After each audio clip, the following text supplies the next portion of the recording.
नमस्ते। Cooking and arts में आपका हार्दिक स्वागत है। आज हम देखेंगे बाज़ार से लाई हुई फल और सब्जियां ज़्यादा दिनों तक फ्रीज में किस तरह फ्रेश रखें। इसके लिए 5 लीटर पानी में आधा चम्मच नमक और आधा चम्मच मीठा सोडा डाल के उसमें फल और सब्जियां इस तरह से अलग अलग करके पानी में भिगो के रखें।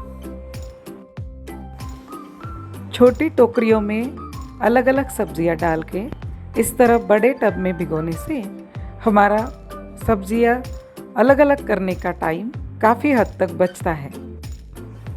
5-10 मिनट सब्जियां फल इस तरह से भीगने के बाद उसे हाथ से अच्छे से रगड़ रगड़ के धो लें। रूट वेजिटेबल्स जैसे कि आलू और अदरक उसको अच्छे से पुराने ब्रश की सहायता से अच्छे से रगड़ रगड़ के धो के उसकी मिट्टी निकाल के रख दें। अंगूर को इस तरह छोटे छोटे गुच्छों में काटें। ध्यान रहे अंगूर को पूरी तरह से डंडे से सेपरेट नहीं करना है, वरना उसमें पानी घुस के वो जल्दी खराब हो सकते हैं। टमाटर के डंठल इस तरह निकाल के उसे साफ करें। इसी तरह से अन्य सब्जियां भी जैसे कि मिर्ची है, मिर्ची के डंठल भी निकाल के रखें। ज़मीन में उगने वाले तरह तरह के आलू जिसके ऊपर मिट्टी जमी रहती है उसे कुछ देर भिगोने के बाद ब्रश की सहायता से अच्छे से साफ करके उसकी मिट्टी पूरी निकालें।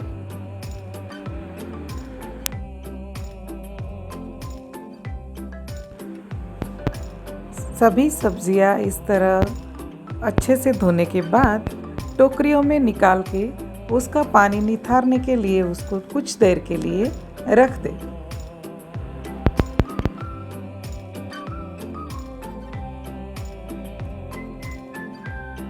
साफ सुथरी पुरानी कॉटन की बेडशीट या कोई भी सूती कपड़ा लेके उसे इस तरह ज़मीन पे बिछा के डालें और उसके ऊपर सभी सब्जियां अलग अलग प्रकार से इस तरह फैला कर रख दें। सब्जियां पूरी तरह से अच्छे से सूखने के लिए इस तरह सिंगल लेयर में दूर दूर तक फैला के रखें ताकि उनमें हवा खेलती रहे और सब्जियां जल्दी सूखने में मदद मिले। हरी मिर्च को इस तरह जालीदार टोकरी में फैला कर रखने से ऊपर और नीचे से हवा लगती है और वो जल्दी सूखने में मदद होती है। इसी तरह से फ्रेश काली मिर्च भी आप सुखा के रख सकते हैं। कागज़ के यूज्ड पैकेट्स इस तरह संभाल के रख के आप इस्तेमाल में ला सकते हैं। इसमें मिर्ची, नींबू जैसी चीज़ें आप आराम से रख सकते हैं। इस तरह से कागज़ के पैकेट में या कागज़ में लपेटने के बाद आप उसको प्लास्टिक के बैग में रख सकते हैं। इसके लिए मैं इस तरह से थोड़े मोटे प्लास्टिक के बैग्स में छेद करके इस्तेमाल करती हूँ। पंचिंग मशीन की सहायता से इस तरह जगह जगह छेद करके रखने से सब्जियाँ गीली नहीं होती और काफ़ी दिनों तक फ्रिज में रखने के बाद भी अच्छे से फ्रेश रहती है। इसी तरह फलीनुमा सब्जियां भी आप कागज़ में लपेट के या कागज़ के पैकेट में पैक करके रख सकते हैं। ध्यान रहे बाहर से हमेशा प्लास्टिक की थैली लगानी है, लेकिन उस थैली में पंचिंग मशीन की सहायता से या कैंची की सहायता से छेद करना बहुत ज़रूरी है। इसके लिए थोड़े बड़े साइज़ की प्लास्टिक की थैलियाँ आप इस्तेमाल में ला सकती है। मैंने इस तरह ऑनलाइन शॉपिंग की जो बैग्स हैं उसको कैंची से इस तरह कट करके रखे हैं और उसको आप बार बार इस्तेमाल में ला सकते हैं। इसी तरह कॉटन के बचे हुए कपड़ों की या पुराने कपड़ों की छोटी छोटी थैलियाँ आप सिलाई करके इस्तेमाल में ला सकते हैं। तरह कॉटन की थैलियों की विशेषता ये है कि आप इसे बार बार अच्छे तरह से धो के इस्तेमाल में ला सकते हैं और ख़ास करके फल सब्जियां जैसे कि गाजर, टमाटर, खीरा वगैरह रखने में बहुत उपयोगी होती है। इसी तरह कपड़े की थैली में भर के उसे बाहर से छेद वाली प्लास्टिक की मोटी बैग में रखना ज़रूरी है। इसी तरह अलग अलग सब्जियां भरकर मैंने इस तरह से पैकेट्स तैयार करके रखे हैं।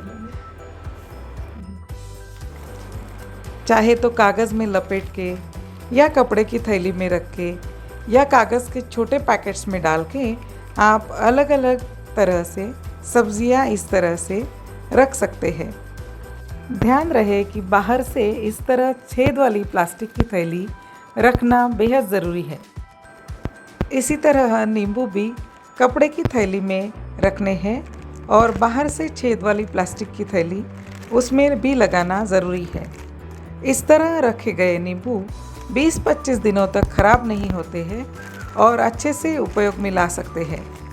इस तरह सारी सब्जियां धो के सुखा के रेफ्रिजरेटर के वेजिटेबल ट्रे में आप अपनी सुविधा से अरेंज करके रख सकते हैं। छोटे ट्रे में मिर्ची आदि रख सकते हैं और उसके ऊपर के छोटे से वेजिटेबल ट्रे में गाजर, टमाटर, नींबू, सलाद इस तरह से आप रख सकते हैं। इस तरह वीकेंड में एक बार शॉपिंग करके सब्जियां रखने से 2 या 3 हफ्ते आराम से चल जाती है। सब्जियां धुली हुई होने के कारण आप डायरेक्ट इस्तेमाल में ला सकती है। सब्जियों की कैटेगरी वाइज आप बाहर की प्लास्टिक की अलग अलग रंग की थैलियाँ इस्तेमाल में ला सकते हैं।